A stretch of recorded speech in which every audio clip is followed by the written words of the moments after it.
新竹市香山区的嘉东里有私人土地去互乱倒废弃物，地主去找市政府讲要处理，说是无人会当来家出面。机关表示讲，这个所在较业点定定有人去偷盗，要求市政府要赶紧解决。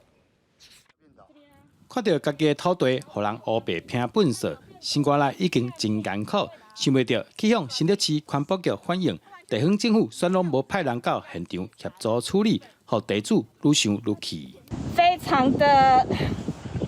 不理解，最重要的环保局，他们竟然接到电话，他们完全无视于这样子通报的电话，那他们是完全没有派任何人到现场。那事后我是好几次主动的到环保局去跟他们谈这个案子，那他们是要求我们提供我们在现场拍到的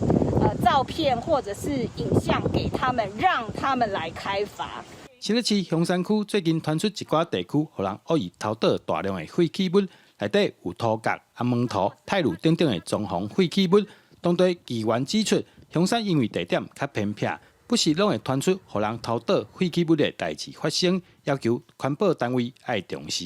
环保局的不作为，其实是纵容这些不孝人士继续倾倒这些废弃物。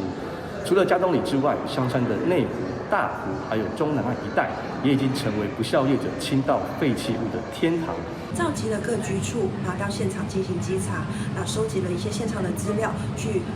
依照犯罪线索去溯源，持续追查行为人，也依据水土保持法把这个案子移送到新竹地检署侦办。环保局回应，目前已经抓到偷盗的不法业者，已经交由新竹地检署侦办，未来会成立专案小组，针对香山地区加强稽查。记者杜君和新竹报道。